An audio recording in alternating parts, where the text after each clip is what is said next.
Pubertas, kenapa sih remaja perlu tahu tentang kesehatan reproduksi? Masa remaja adalah masa peralihan dari anak-anak menuju dewasa. Menurut WHO, remaja adalah penduduk dalam rentang usia 10 hingga 19 tahun. Pada usia remaja, terjadi berbagai perubahan, baik secara fisik maupun psikologis, serta terjadi pematangan fungsi reproduksi yang kita kenal dengan istilah masa pubertas.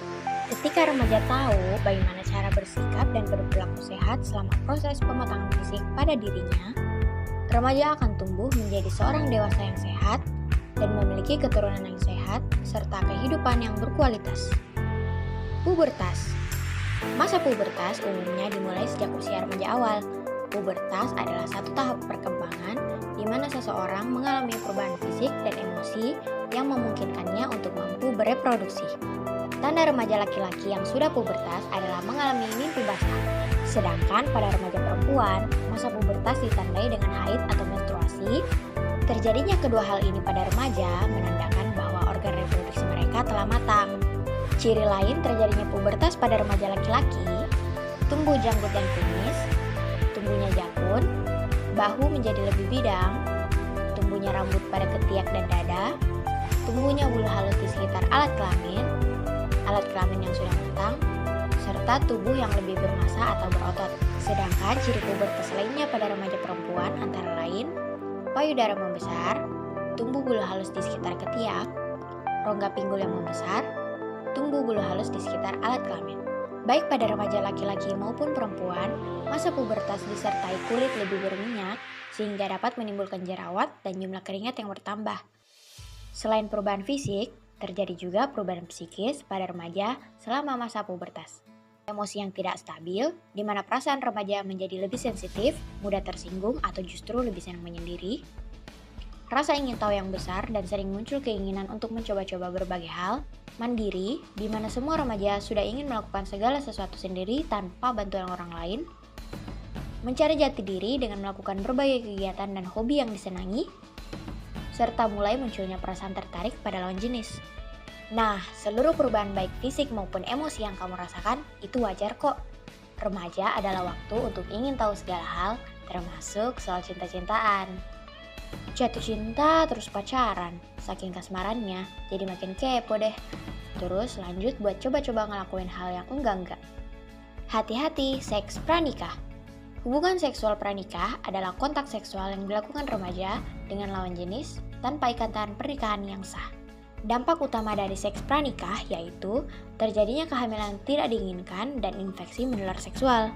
Perempuan bisa hamil saat pertama kali berhubungan seksual, baik saat dia menstruasi maupun tidak. Terjadinya kehamilan yang tidak diinginkan, ujung-ujungnya mau gak mau harus nikah demi menjaga nama baik daripada nimbulin fitnah kan. Hal ini harus segera dihentikan. Selama 10 tahun terakhir, tercatat 140 juta remaja di seluruh dunia menikah dengan alasan kehamilan yang tidak diinginkan. Dan tahu nggak, kalau di Indonesia, pernikahan usia dini masih sering sekali terjadi. Indonesia sudah duduk di peringkat 37 dari negara di seluruh dunia untuk masalah pernikahan dini. Dan di ASEAN, Indonesia malah udah juara 2 loh. Jangan khawatir kan? Padahal BKKBN udah bilang, kalau usia pas untuk nikah adalah 21 buat si cewek dan 25 buat si cowok. Jadi, jangan nikah sebelum usia itu ya teman-teman. Pernikahan di usia dini dapat membawa banyak sekali dampak negatif, baik dampak sosial, psikologis, fisik, hingga kematian. Kondisi buruk ini paling rawan dialami oleh pihak perempuan. Remaja perempuan secara ketahanan dan kekuatan fisiknya belum bisa dikatakan baik untuk melakukan reproduksi. Bahayanya, hal ini bisa memicu kematian bagi si ibu. Hal ini juga berdampak buruk bagi si bayi, karena dapat berpotensi mengalami keguguran. Selain itu, anak yang lahir dari usia ibu yang terlalu dini sangat rentan mengalami berbagai penyakit dan masalah gizi, salah satunya adalah stunting. Stunting adalah ketika balita lebih pendek dari standar tinggi badan seumurnya. Stunting disebabkan oleh kekurangan gizi dalam waktu yang lama pada 1000 hari pertama kehidupan. Faktor penyebab lainnya yakni pada ibu, meliputi gizi buruk ibu selama masa kehamilan usia dini, kelahiran prematur, dan lainnya. Anak yang menderita stunting akan mengalami perkembangan otak dan fisik yang terhambat. Mereka rentan terhadap penyakit, akibatnya anak stunting cenderung lebih sulit untuk berprestasi. Ketika dewasa, anak stunting rentan mengalami kegemukan sehingga beresiko terkena penyakit jantung, diabetes, dan penyakit tidak menular lainnya.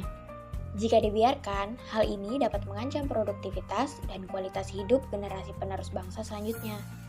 Oleh karenanya, dalam penyelamatan angka kematian, potensi keguguran, penyakit pada alat reproduksi, serta melindungi kualitas hidup kesehatan bangsa, harus kita cegah segera terjadinya pernikahan usia dini dan kehamilan di usia remaja. Apa yang bisa kita lakukan sebagai remaja? Berbekal informasi tentang kesehatan reproduksi dengan rutin mengikuti program sosialisasi dan penyuluhan tentang KRR. Tidak tergoda melakukan hubungan seksual dengan rajin beribadah, biar iman kalian jadi kuat. Dekat dengan Tuhan, jadi nggak mikir deh buat lakuin yang aneh-aneh. Berpikiran maju untuk hal-hal baru dan berpendirian teguh untuk mewujudkan cita-citamu di masa depan. Dapat mengatur energi remaja untuk dihabiskan dalam berbagai kegiatan yang bersifat positif, membina persahabatan yang sehat dan saling menghargai, serta memupuk pengenalan pribadi menjadi saling pengertian. Kita, remaja, adalah harapan bangsa dan pewujud cita Indonesia. Yuk jadi generasi berencana, bukan generasi pembawa bencana. Karena remaja menentukan masa depanmu.